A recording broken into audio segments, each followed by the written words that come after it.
Bienvenue dans la 3e saison du podcast des coureurs motivés. Viens partager ta bonne humeur et booster ta motivation un dimanche sur deux avec Julien, un passionné de course à pied, certifié en préparation mentale et des experts qui pratiquent ce sport au quotidien. Reste connecté afin d'en apprendre davantage sur la motivation, la positivité et l'entraînement en course à pied pour passer à l'action et t'améliorer positivement sur le long terme. Salut, c'est Julien et c'est vraiment un grand plaisir de te retrouver dans ce 30e épisode du podcast des coureurs motivés. Alors avec cet épisode, je vais donc démarrer la 3e saison du podcast parce que oui, je me suis dit qu'on allait pouvoir démarrer cette nouvelle année sur de nouvelles bases justement. Alors tu vas voir, il y a des nouveaux éléments que je vais mettre en place dans cet épisode et il y a aussi des éléments que tu aimes bien, que je vais garder et voilà, je vais t'expliquer tout ça.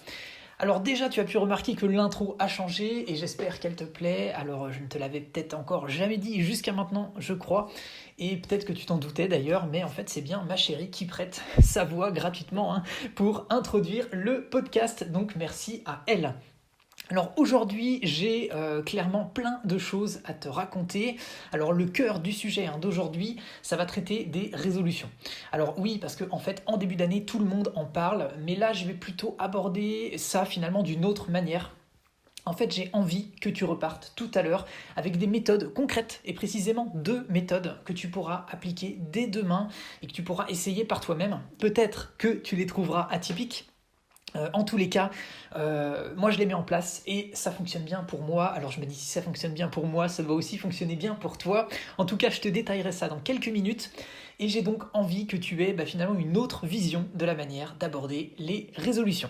Alors je te disais que j'avais plein de choses à te raconter et c'est vraiment le cas. J'ai essayé de structurer au mieux cet épisode. Et d'ailleurs, la structure, on va en parler puisque désormais la structure en fait en 5 parties que je vais te présenter est celle que je vais désormais appliquer dans les épisodes. Comme ça, tu sauras plus facilement où tu en es dans l'écoute et moi, ça me simplifie aussi la vie dans la construction de l'épisode.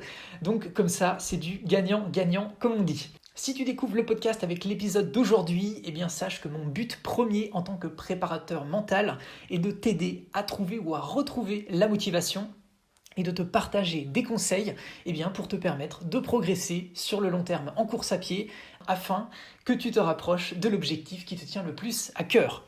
Alors du coup, avant que l'on rentre dans le cœur du sujet, parlons justement de la structure de l'épisode pour que tu saches de quoi on va parler point après point.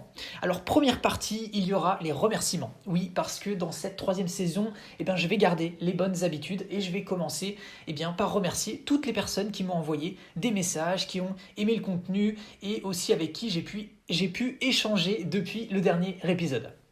Alors justement pour cet épisode, ça concernera les 4 dernières semaines d'échange puisque je te le rappelle en fait il y a 2 semaines j'ai sorti une interview avec Jérôme, alors qui est je te le rappelle un triathlète finisher de 2 Ironman qui nous a dévoilé plein de conseils et d'anecdotes intéressantes dans l'épisode précédent. Et en fait comme on a complètement craqué avec Jérôme puisque l'interview elle a duré presque 2 heures, on s'était consacré finalement dans l'épisode simplement sur l'interview. Et j'avais pas fait d'intro particulière comme d'habitude et je vais donc me rattraper aujourd'hui. Et d'ailleurs, au vu des retours que j'ai eus, la durée de l'interview finalement, ça vous a pas dérangé, au contraire, donc je retiens ça et ça vous a beaucoup plu, donc c'est top. Alors pour ces remerciements justement, on parlera aussi aujourd'hui des statistiques d'écoute du podcast.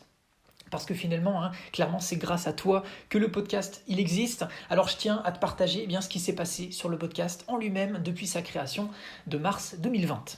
Ensuite, deuxième partie, on verra certains de vos messages pour faire j'en ai sélectionné quelques-uns et on les verra ensemble. Ça concerne les retours sur les épisodes précédents.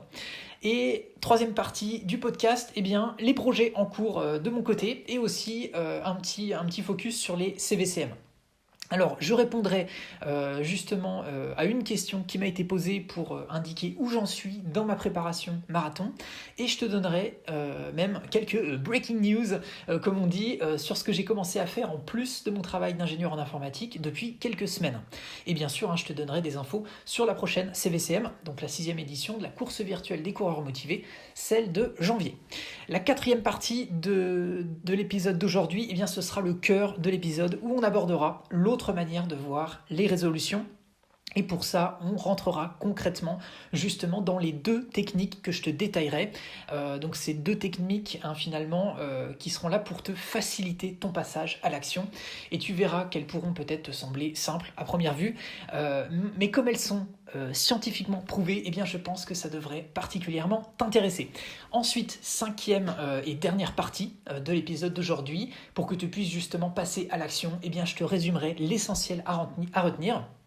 Et voilà, maintenant je pense que tu as l'habitude, si tu veux directement débuter avec le sujet du jour, eh bien tu avances simplement de quelques minutes.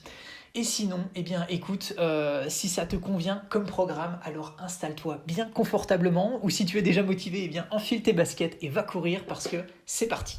Première partie, les remerciements. Donc je vais commencer par les remerciements des personnes avec qui j'ai échangé ces 4 dernières semaines. Donc je dis merci à Patrick, Betty, Shakib, Sylvie, Noémie, Clément, Françoise, Franck, Nicolas, Lydie, Nicolas, à nouveau, Sébastien, Christine, Julien, Florian, Hervé, David, Jonathan, Alice, Jérôme, Simon, Marie et bien sûr également toutes les autres personnes pour lesquelles j'aurais oublié de noter leur nom. Parce que oui, j'essaye au mieux d'être rigoureux et de noter les noms au fur et à mesure pour remercier tout le monde, mais avec la multiplicité des plateformes, Facebook, Instagram, YouTube, Messenger, le blog, les mails, eh bien je ne te cache pas que ça commence à faire beaucoup pour moi à suivre et je m'y perds un peu de temps en temps. Alors, bien sûr, le point positif dans tout ça, c'est que ça signifie que vous êtes toujours de plus en plus nombreux et nombreuses à suivre le podcast, à vous inscrire au CVCM et à rejoindre le groupe des coureurs motivés. Et franchement, ça me fait chaud au cœur, donc merci beaucoup pour tout ça. Justement, pour que tu te rendes compte, eh bien, je tiens à te partager les statistiques d'écoute du podcast, car c'est grâce à toi, comme je te l'ai dit, que le podcast existe. Alors je tiens à te faire part de ce qui s'est passé eh bien, sur le podcast en lui-même, depuis que je l'ai créé, donc en mars 2020, donc c'est-à-dire depuis 9 mois, comme j'enregistre eh bien, cet épisode aujourd'hui et qu'on est début janvier 2021. Alors j'ai sorti 29 épisodes en 2020, c'est-à-dire environ un épisode toutes les 2 semaines. Alors j'avais commencé par 1 par semaine et puis finalement je me suis rendu compte que c'était trop. J'arrivais pas à suivre le rythme et ça m'empêchait clairement de trouver un bon équilibre de temps libre avec ma chérie. Alors je suis passé à un épisode toutes les 2 semaines et désormais eh bien, j'arrive mieux à gérer ça, donc je continue dans ce sens. Alors voici ce que ça a donné. Au total, j'ai calculé, donc toutes plateformes confondues, il y a eu un peu plus de 8600 écoutes en 9 mois depuis sa création, donc ça fait en moyenne un peu plus de 900 écoutes par mois. Voilà, je trouve ça vraiment super, c'est top. Et j'ai regardé aussi les épisodes en fait ont été écoutés dans 34 pays différents.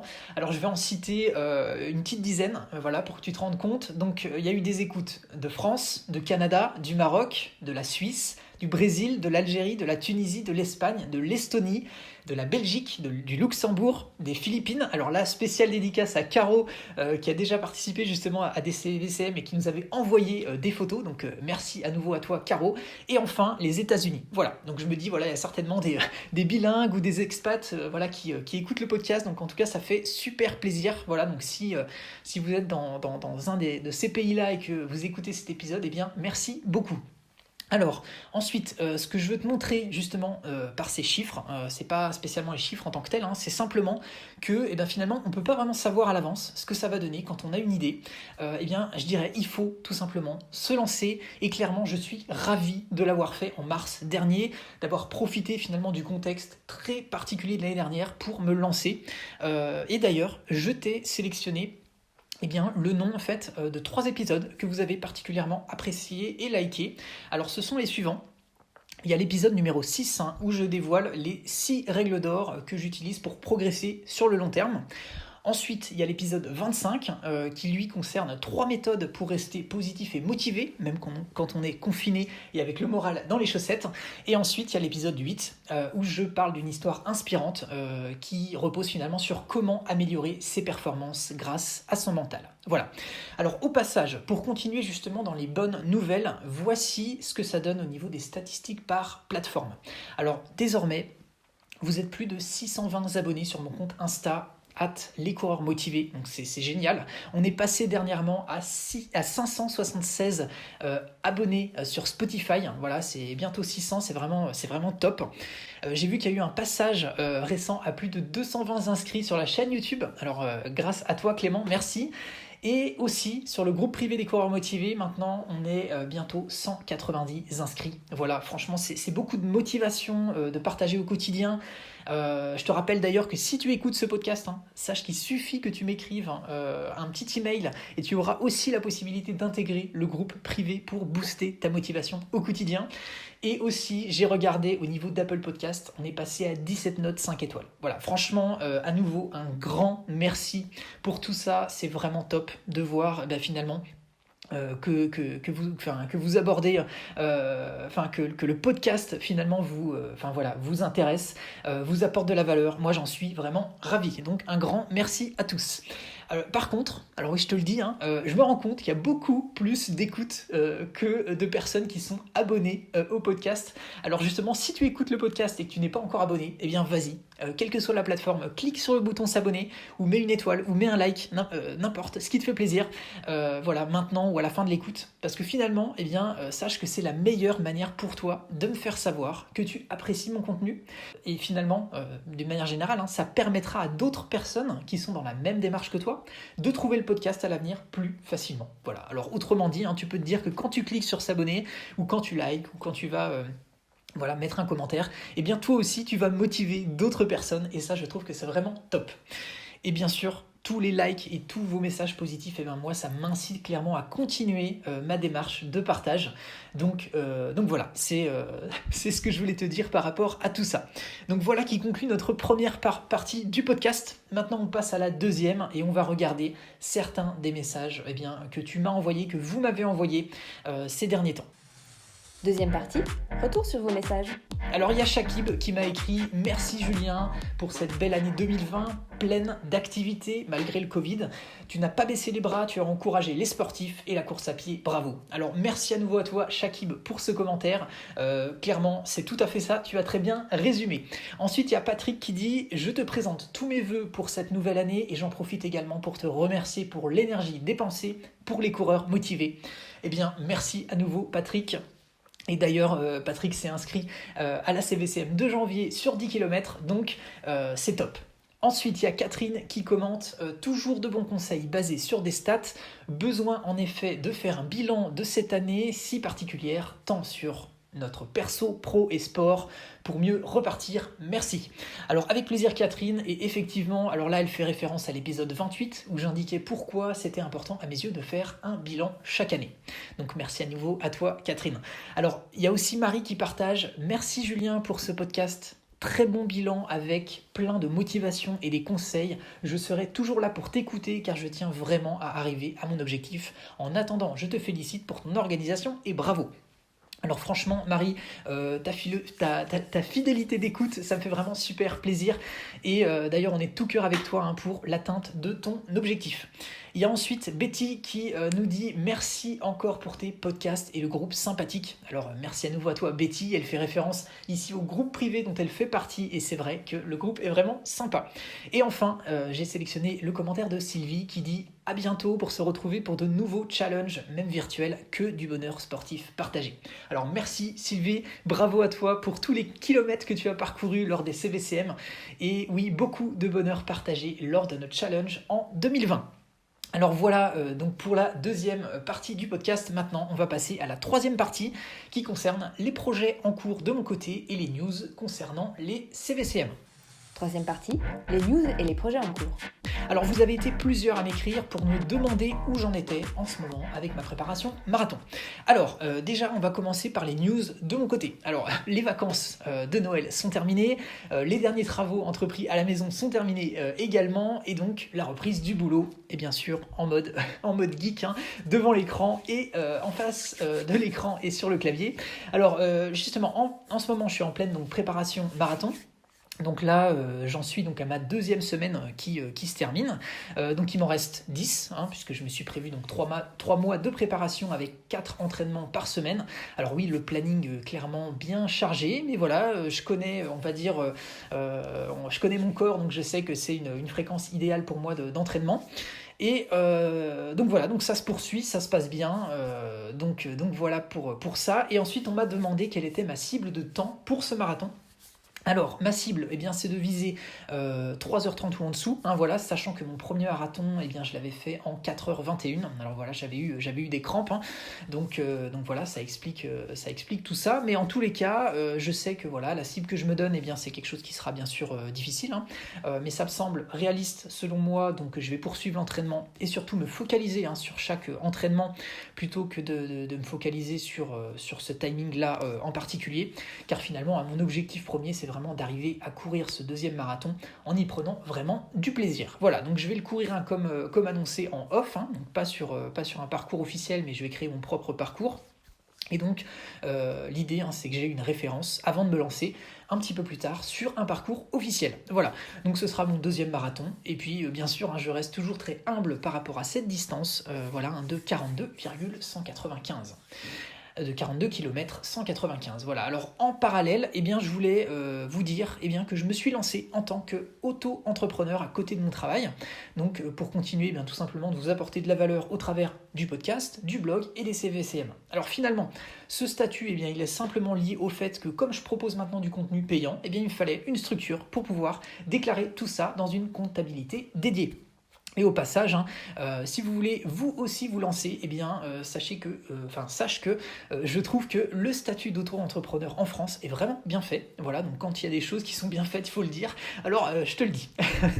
Et souvent, quand on fait des choses qui vont dans le bon sens, tout va de pair. Alors, il se trouve que justement, peu de temps après avoir créé mon statut d'auto-entrepreneur, j'ai été contacté par la société qui est leader français de la préparation mentale pour les sportifs, chez qui notamment j'ai obtenu ma certification l'année dernière, donc c'est LNF, donc les nouvelles formations, et ils m'ont proposé en fait de travailler avec eux. Parce que tout simplement ils étaient intéressés par mon profil et mes résultats de certification. Alors bien sûr j'ai accepté avec grand plaisir, et désormais en fait ce qu'il faut voir, c'est que j'accompagne désormais donc avec une de leur équipe des futurs préparateurs mentaux. Donc c'est à dire que en fait il y a des préparateurs mentaux qui sont en cours de formation, et pour qu'ils puissent finalement approfondir la connaissance et la compréhension des outils, et mieux leur permettre de les utiliser pour au final eux-mêmes leur permettre d'obtenir leur certification, pour à leur tour finalement leur permettre d'exercer l'activité de préparateur mental. C'est là que mon rôle est complètement présent, puisque je les accompagne au mieux pour qu'ils puissent devenir des préparateurs mentaux, et bien sûr eux-mêmes qui puissent accompagner au mieux des sportifs de tout niveau. Voilà, donc c'est vraiment une expérience intéressante qui débute. Voilà, donc je voulais te le dire, je vous en reparlerai certainement prochainement. Voilà, comme c'est neuf, j'ai peu de recul par rapport à ça, mais je tenais à te le partager en avant-première. Voilà, alors ensuite, en ce qui concerne les news concernant les CVCM, pour la CVCM de janvier, il y a à ce stade, j'ai regardé ce matin, 25 inscrits qui participeront à la course, donc qui aura lieu donc du lundi 25 janvier au dimanche 31 janvier. Alors les inscriptions sont toujours en cours, elles se clôtureront le dimanche 17 janvier à 21h. Voilà, alors si tu ne connais pas encore cette course, c'est la course virtuelle des coureurs motivés. Voilà, c'est une course virtuelle que j'organise pour permettre à toutes celles et à tous ceux qui ont vu leur course d'annuler dernièrement, ou alors qui sont tout simplement à la recherche d'un objectif, de pouvoir s'inscrire à une course qui sera forcément maintenue. Donc voilà, j'ai donc créé cette course virtuelle pour les coureurs motivés qui veulent se fixer un objectif et booster leur motivation. Alors ce qu'il faut que tu saches, c'est que d'une manière générale, les CVCM que j'ai organisés donc en 2020, en cumulant les 5 premières éditions organisées, en fait, vous avez été plus de 330 coureurs différents à y participer, et on a couru ensemble plus de 3800 km. Voilà, je trouve ça juste génial. Donc clairement, 1000 fois merci pour l'intérêt que vous portez et que tu portes à ces courses. Alors, pour te détailler un petit peu pour cette nouvelle édition de janvier, voici un petit peu un aperçu de ce qu'il y aura au programme et de ce que tu pourras faire. Alors déjà, tu pourras choisir la distance que tu préfères courir pour cette nouvelle édition. Alors tu verras, il y en a pour tout le monde, puisque cette fois-ci, il y aura le choix entre 7 distances disponibles, le 3 km, le 5 km, le 10 km, le 15 km, le semi-marathon, donc 21,1, le 30 km, et aussi la distance phare donc du marathon, le 42 km 195. Tu auras aussi un accès immédiat et privilégié à la nouvelle plateforme de l'espace des coureurs motivés, voilà, où j'ai enregistré en fait une vidéo exclusive pour te motiver et t'accompagner dans ton inscription à cette nouvelle édition. Et bien sûr, tu recevras un dossard virtuel personnalisé à imprimer si tu le souhaites, donc qui aura bien sûr dessus ton nom et tu pourras justement le porter fièrement pour la course. Et il te sera adressé dans la semaine qui suit ton inscription. Voilà, et tu verras, je me suis fait plaisir. J'ai réalisé un tout nouveau design pour ce dossard, pour cette nouvelle édition. Et bien sûr, il y aura une surprise pour les finishers. Alors, je sais que Noël est passé, mais ça ne m'empêche pas de te faire des cadeaux de temps en temps quand j'en ai envie. Et donc là, justement, si tu écoutes ce podcast et que tu m'écris avant jeudi soir 14 janvier, eh bien, je te ferai parvenir ton lien spécial pour que tu puisses t'inscrire à la prochaine CVCM avec un tarif spécial justement pour te féliciter d'être passé à l'action. Alors pour ça, eh bien, tu peux simplement aller par exemple sur le blog descoureursmotivés.com, dans la rubrique à propos, tu m'envoies un petit email pour me dire que tu es intéressé pour t'inscrire à la prochaine CVCM, ou alors tu vas simplement sur mon Insta @lescoureursmotivés, ça s'écrit en minuscule sans accent, tout attaché, et tu m'envoies un DM et moi je t'enverrai en retour ton lien privilégié pour que tu puisses finalement rejoindre d'autres coureurs motivés et que tu puisses t'évader en ce mois de janvier. Et bien sûr, si tu écoutes dans le futur et que si tu écoutes dans le futur, alors tu peux simplement te rendre sur le blog des coureurs motivés dans la rubrique CVCM et il y aura peut-être une autre course en cours à laquelle t'inscrire.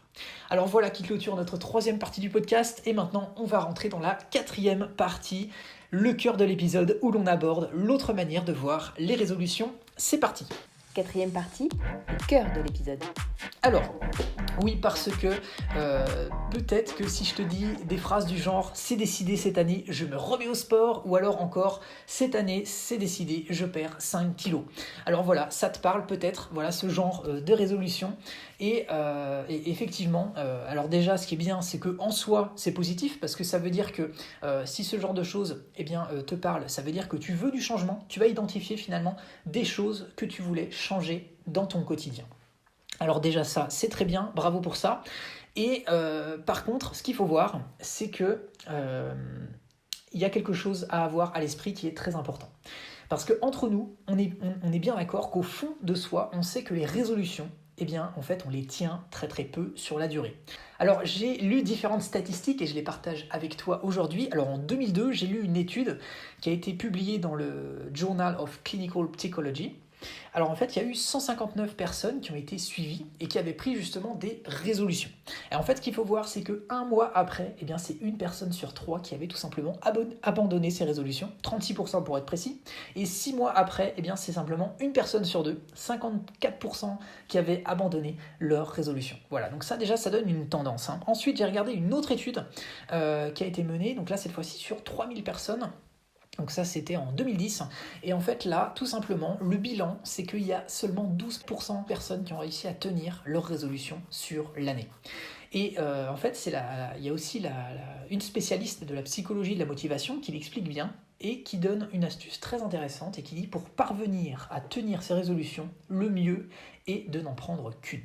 Alors, justement, ce que je voulais voir avec toi, c'est qu'il y a beaucoup de personnes finalement qui prennent des résolutions, mais il y a aussi beaucoup de personnes qui n'en prennent pas du tout, justement de peur de ne pas réussir et de ne pas pouvoir en fait les tenir. Alors moi, je voudrais justement aujourd'hui plutôt qu'on se concentre sur ce que l'on peut faire pour changer positivement ton quotidien et aussi plutôt que de choisir des résolutions un peu floues, je voudrais que justement tu en choisisses une en particulier qui te tient à cœur. Et autrement dit, je voudrais qu'on commence ensemble et plutôt que tu commences par savoir ce que tu veux atteindre. Parce que j'ai regardé aussi un TEDx dernièrement de Reggie Rivers. Donc c'est un ancien membre en fait des Denver, et lui, qu'est-ce qu'il a dit ? Il a dit, si vous voulez atteindre vos objectifs, ne vous focalisez pas dessus. Alors je trouve que c'est assez intéressant parce qu'une autre manière de le dire, c'est finalement que au lieu de regarder la montagne, finalement il vaut mieux regarder le chemin pour l'atteindre. Alors concrètement, qu'est-ce qu'on peut faire par rapport à tout ça et qu'est-ce que je veux te faire dire par là ? Ça signifie finalement que plutôt que de regarder du côté des résolutions, en fait, j'aimerais qu'on regarde plutôt du côté des habitudes, c'est-à-dire comment introduire une nouvelle habitude et aussi mêler à ça une sorte de méthode des petits pas. Alors, qu'est-ce que ça signifie ? En fait, on va prendre un exemple concret. Il y a quelques années, je souhaitais tout simplement améliorer mes capacités de concentration. Je voulais aussi améliorer mes défenses immunitaires de manière, on va dire, naturelle. Et je voulais aussi être davantage maître de mes émotions. Alors j'ai regardé tout simplement ce qui s'offrait à moi comme possibilité. Et j'ai découvert la méditation. Alors j'ai essayé, mais au lieu finalement de commencer avec quelque chose de démesuré, du genre de faire ça 1 heure par jour ou 30 minutes par jour, eh bien j'ai commencé avec quelques minutes. Mais justement, ce que j'ai fait, c'est que j'ai pas essayé du jour au lendemain de passer du tout à rien, c'est simplement que j'ai essayé progressivement et surtout je me suis mis en place une routine. Et j'ai fait en sorte de faire cette action tous les matins.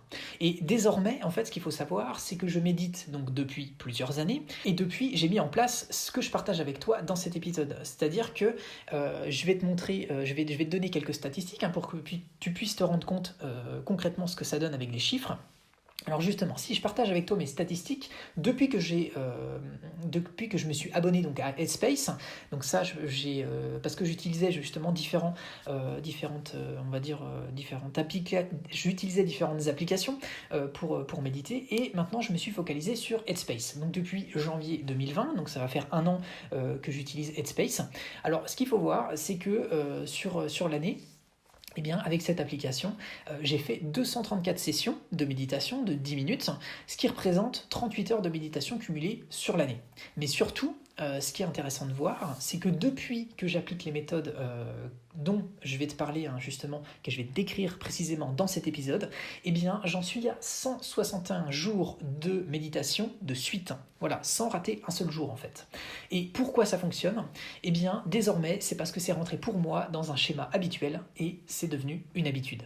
Alors, s'il faut retenir quelque chose avec ce qu'on va voir aujourd'hui, eh bien, c'est qu'il ne faut pas finalement vouloir trop en faire, trop tout de suite, voilà, sans comprendre déjà pourquoi on le fait, mais il faut vraiment y aller pas à pas. Et finalement, pour ça, il faut déjà que la première fois eh bien, que tu vas faire une action, qu'elle te paraisse tellement simple, eh bien, que tu vas forcément la faire. C'est comme un peu si je te dis, eh bien, fais une pompe, eh bien, tu vas dire, ok, c'est facile, eh bien, c'est un peu ce principe-là qu'il faut avoir à l'esprit. Ne pas vouloir commencer tout de suite, dès demain, avec la barre trop haut. Parce que sinon, tu vas voir que si tu n'as pas la discipline déjà qui est présente pour pouvoir le faire, eh bien, tu vas tout simplement t'arrêter très très très vite et tu vas même être frustré et ça va correspondre en fait aux stats qu'on a vues juste avant. Alors, justement, si on veut reciter la phrase qu'on a vue avant, c'est qu'il ne faut pas directement changer toutes tes habitudes, mais il faut faire un changement à la fois. Je recite la phrase qu'on a vue avant. Pour parvenir à tenir ces bonnes résolutions, le mieux est de n'en prendre qu'une. Alors je dirais, dans le cadre de cet épisode, je changerais ça pour changer positivement tes habitudes, eh bien change-en déjà une seule. Alors pour te donner justement on va dire du concret par rapport à tout ça, eh bien, un autre exemple que je peux justement te donner à propos des pompes. On en a parlé avant. Alors, il y a un ami, donc Pierrick, pour ne pas le citer, qui m'avait parlé justement d'un youtubeur qu'il suivait et qui faisait 100 pompes chaque matin. Alors, on pourrait se dire, waouh, ça fait beaucoup, jamais je pourrais faire ça. Et en fait, très clairement, eh bien, je me suis dit, je vais appliquer ce dont je te parle aujourd'hui, cette technique, il y a quelques mois. Et j'ai commencé, voilà, chaque matin, à faire des pompes. Alors, j'ai commencé avec 10 pompes. Et progressivement, j'ai augmenté 20, 30, etc.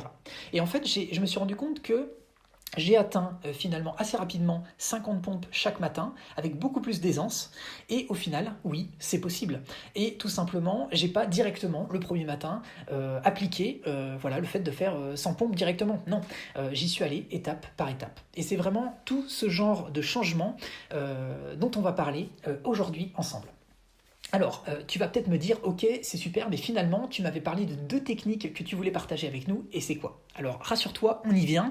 Alors, sache que je lis beaucoup, j'écoute beaucoup de livres audio, et en fait, l'année dernière, donc j'en ai écouté vraiment beaucoup, plus d'une centaine, et il y en a particulièrement 2, en fait, que j'ai trouvé très intéressants, et c'est ces 2 techniques justement dont je veux parler avec toi aujourd'hui et je pense qu'elles vont te permettre justement de pouvoir changer plus facilement ou d'introduire plus facilement une nouvelle habitude dans ton quotidien.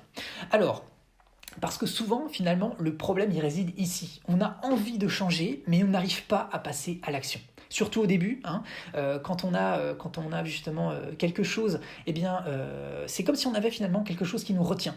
On sent que ça nous demande un effort très très important.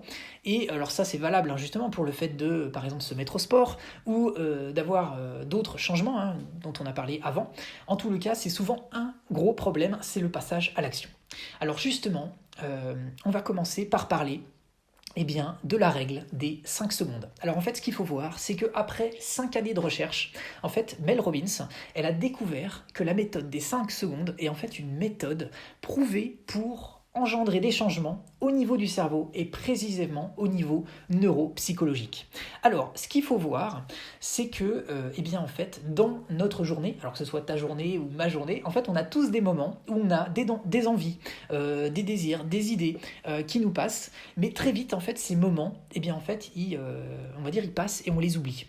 Et bien, justement, l'idée, ça va être d'être davantage, en fait, à l'écoute de ces différents éléments qui vont arriver à ton esprit. Et la clé, en fait, elle va résider à passer à l'action en moins de 5 secondes lorsqu'un événement de ce type-là survient pour toi. Voilà. Alors, ce qu'il faut voir, c'est que pourquoi en fait, on dit qu'il faut agir en moins de 5 secondes. C'est finalement ce qui a été déterminé comme le temps dont a besoin notre cerveau pour mettre en place différentes pensées.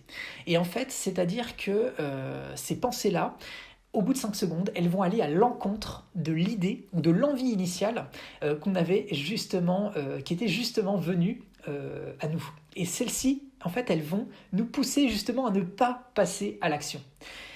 Et finalement, c'est le raisonnement qui va arriver et qui va justement nous pousser à chercher des excuses, à rester dans cette fameuse zone de confort, c'est-à-dire ce que l'on connaît.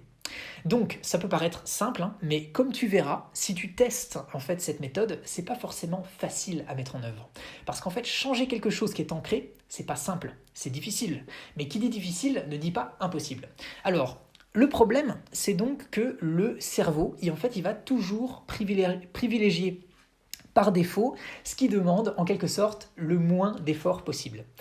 Tout simplement, c'est parce que c'est ça qui lui permet de dépenser le moins d'énergie et surtout, en fait, le cerveau, en faisant ça, ce qu'il faut voir, c'est qu'il utilise des circuits neuronaux qui sont déjà en place. Autrement dit, par défaut, quand on agit, en fait, en faisant ce qui est le plus simple, on va utiliser, on va dire, une route qui est déjà créée, tout simplement. Et en fait, ce qu'il faut voir, c'est que si on veut justement introduire une nouvelle habitude ou changer quelque chose pour introduire quelque chose de nouveau, il va falloir le répéter encore. Et donc ça va nécessiter un effort, et surtout au début. Et pour ça, en fait, ce qu'il faut voir, c'est que justement, si on se repose seulement sur la motivation, ça ne suffira pas. Et c'est pour ça qu'après, j'ai déjà fait un épisode sur le sujet, la notion de la discipline va entrer en jeu. Mais ce dont on va parler aujourd'hui, alors ce qu'il faut bien comprendre finalement, c'est que notre cerveau, au fil de notre vie, en fait, il va classer les événements qui arrivent pour nous. On va par exemple dire, ça, c'est agréable, ça, c'est difficile, ça, c'est facile, etc. Et c'est tout ça finalement après qui va en quelque sorte biaiser notre comportement une fois que les 5 secondes sont passées. Alors concrètement, comment on s'y prend ? En fait, tu vas simplement compter de 5 jusqu'à 1 et ensuite tu vas passer à l'action. Donc concrètement, ça fait quoi ? 5, 4, 3, 2, 1 et hop, go, tu passes à l'action. Et en fait, en comptant comme ça, comme pour le décollage d'une fusée en fait, tu vas t'empêcher finalement d'avoir ces fameuses pensées et finalement tu vas faciliter ton passage à l'action. Et tu vas voir qu'en fait dès la première fois où tu vas agir après avoir fait ce compte à rebours des 5, 4, 3, 2, 1 et hop tu vas passer à l'action, là tu vas commencer à créer de nouveaux circuits neuronaux. Alors plus tu vas le faire, plus ça va être facile, parce qu'en quelque sorte, c'est comme si tu commençais à créer la route, au fur et à mesure, tu vas la mettre en place. Au début, elle est pas vraiment accessible, mais plus tu vas y passer, plus ça va justement faciliter l'accès à cette route. Et pour imager ça, eh bien là je pense que le plus simple, c'est d'évoquer en fait finalement le slogan de Nike, qui est un très bon résumé de cette méthode. Just do it. En fait, en d'autres termes, fais-le, vas-y maintenant, sans te poser de questions. Alors, il y a aussi justement quelque chose qu'on peut se demander, mais c'est qu'est-ce qui nous empêche de passer à l'action ? Eh bien souvent, ça va être quoi ? Ça va être la peur de l'échec ou la flemme. Mais en fait, derrière ça, finalement, en réalité, finalement, ce qui est scientifiquement lié, c'est ce qu'on appelle l'énergie d'activation. C'est comme ça qu'en fait les scientifiques l'appellent, parce que c'est l'énergie nécessaire pour que le cerveau et notre corps en fait se mettent en route pour envisager de réaliser une action. Et la subtilité en fait, c'est que on va dire ce calcul d'énergie d'activation, il est un peu inconscient. En fait, il repose sur un calcul de dépenses d'énergie qu'on va être amené à mettre en œuvre pour justement passer à l'action. Et ce calcul, eh bien, si jamais l'énergie d'activation elle est trop importante, eh bien, on va simplement rester sans rien faire. Voilà, tout simplement. Et donc, par exemple, si je te dis maintenant, allez, il faut que tu ailles courir dehors dans le froid par 0 degré sous la pluie battante, voilà, eh bien, si tu n'as pas l'habitude de le faire, eh bien, pour toi, l'énergie d'activation va être très grande. Et donc, de ce fait, eh bien, intérieurement, tu vas te dire, en résumé, oh là là, mais c'est trop d'efforts, moi je reste tranquillement au chaud chez moi. Et voilà. Et pour d'autres, en fait, le circuit neuronal dont on a parlé, eh bien, en fait, il existe déjà, ou il est déjà tracé en quelque sorte. Et au final, l'énergie d'activation pour eux, pour réaliser une sortie de course à pied de ce type-là, eh bien, c'est normal. Donc, en fait, ils vont tout simplement passer à l'action. Pas forcément sans effort du tout, mais avec un effort beaucoup plus faible. Voilà. Alors, concrètement, est-ce que agir comme ça, c'est facile ? Alors clairement, non, parce que la première fois qu'on veut changer ou instaurer une nouvelle habitude, eh bien c'est là que ça va être dur, parce que on va en quelque sorte créer cette fameuse nouvelle route dans son cerveau qui n'existe pas jusque-là. Mais si on veut changer, et qu'à la base on s'était dit je me remets au sport ou quelque chose de ce type-là, eh bien il va falloir justement passer outre cette énergie d'activation qui nous paraît très grande, et il va falloir justement agir pour aller dans la bonne direction. Alors maintenant que l'on sait ça, eh bien, tu as à ta disposition une première technique et tu comprends ce qu'il y a derrière. Alors ce que j'ai envie de te dire, c'est 5, 4, 3, 2, 1, go. Et autre chose que je veux te dire, c'est que la bonne nouvelle, puisque là je t'ai parlé d'une technique, mais j'ai aussi découvert au travers d'une autre lecture, une deuxième méthode qui va te permettre de rendre beaucoup plus facile le passage à l'action. Au final, cette deuxième méthode, en fait, elle va en quelque sorte réduire l'énergie d'activation que tu vas avoir besoin de mettre en place lorsque tu vas devoir ou que tu vas vouloir mettre en place une nouvelle habitude. Et ça, en fait, ça repose sur la règle des 20 secondes. Alors ça, c'est tiré du livre The Happiness Advantage de Shaw Ashore. En fait, c'est un ancien enseignant d'Harvard. Et il est également en fait fondateur de l'Institut de recherche appliquée en psychologie positive. Alors concrètement, comment ça fonctionne ? Alors en fait, on a vu ensemble avant que si tu voulais justement instaurer une nouvelle habitude qui n'était pas présente jusqu'à présent, eh bien ton cerveau, il est malin et il va se dire « est-ce que ça me demande beaucoup d'efforts ou pas ?»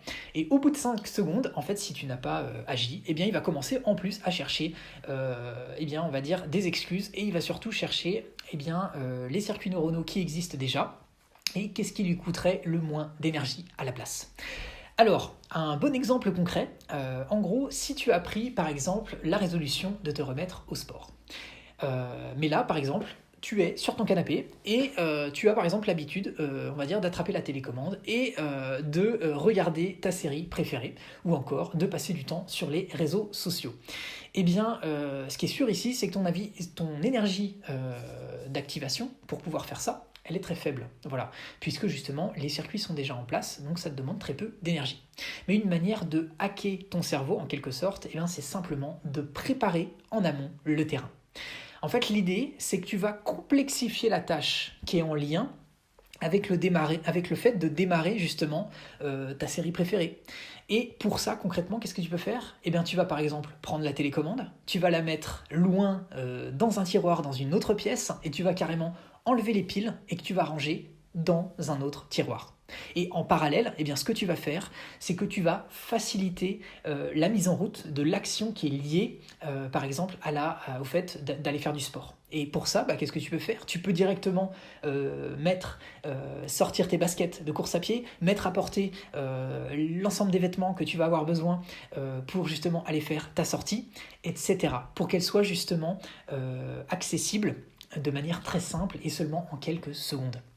Et concrètement, en faisant ça, eh bien, tu vas augmenter la difficulté de l'habitude que tu as par défaut, que finalement tu avais jusqu'à présent l'habitude de faire et qui prenait que 1 ou 2 secondes pour pouvoir la réaliser. Et tu vas justement réduire de plusieurs secondes ou plusieurs dizaines de secondes la tâche que tu aimerais faire justement pour pouvoir faciliter ton passage à l'action. Et tout ça, finalement, eh bien, ça va dans le sens de l'objectif que tu t'es fixé. Alors au final, ce qu'il faut voir, c'est que la prochaine fois que tu auras déjà une idée qui va justement te passer par la tête, donc ça va être par exemple aller faire cette fameuse séance de sport, ou si tu l'avais programmé, eh bien tout ça, finalement, si tu le mets en œuvre en amont, eh bien tu vas voir que ce sera beaucoup plus facile pour toi d'agir dans le sens de ce que tu veux faire.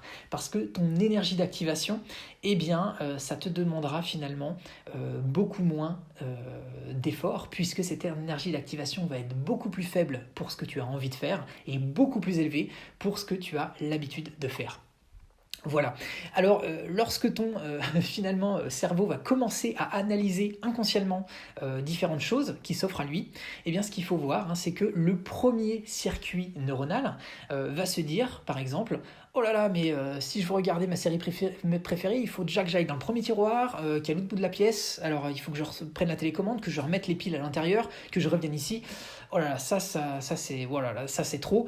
Par contre, le deuxième circuit neuronal, lui, qui est en train de se mettre en place, eh bien, ce qui va se passer, c'est qu'il va se dire, ok, en fait, mes baskets, elles sont là, mes affaires, elles sont là, et bien c'est parti, j'y vais. Voilà, tout simplement.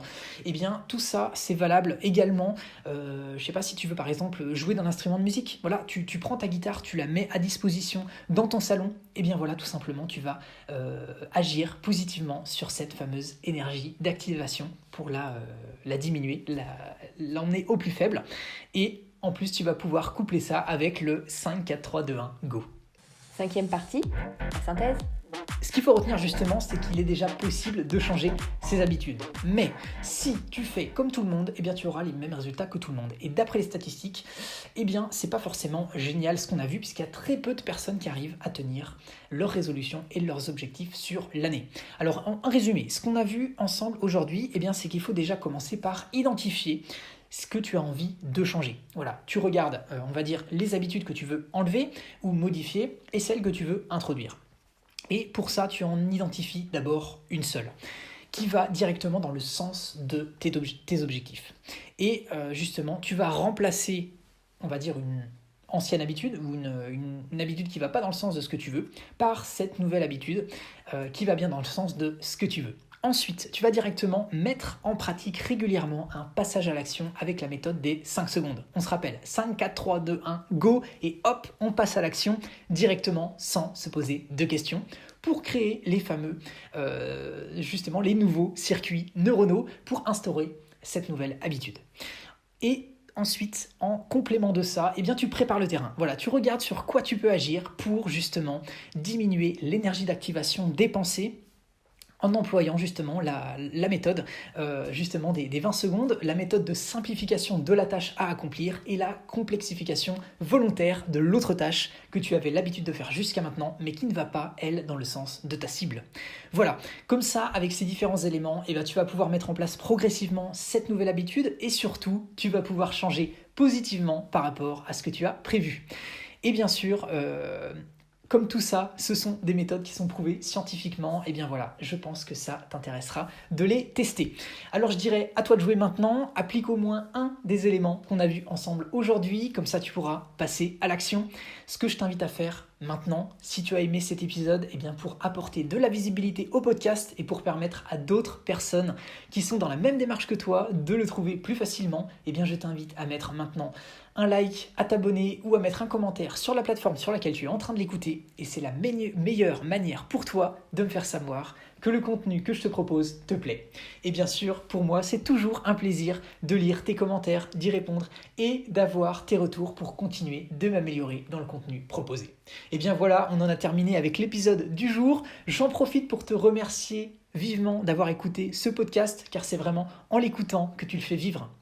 Alors voilà, j'espère que ça te sera utile ce qu'on a vu, que ça t'a plu. C'était donc le mot de la fin pour ce 30e épisode du podcast. Ça m'a fait à nouveau vraiment plaisir de partager ce moment avec toi. Je te remercie vivement d'avoir pris le temps de m'écouter jusque-là et d'avoir partagé ce moment justement avec moi. Eh bien, coureuse ou coureur motivé, je te dis à dans 2 semaines. Bien sûr, comme d'habitude, on reste en contact sur les réseaux sociaux. Je vais terminer avec la phrase que tu connais bien et qui me tient toujours à cœur. Alors on la répète ensemble si tu la connais.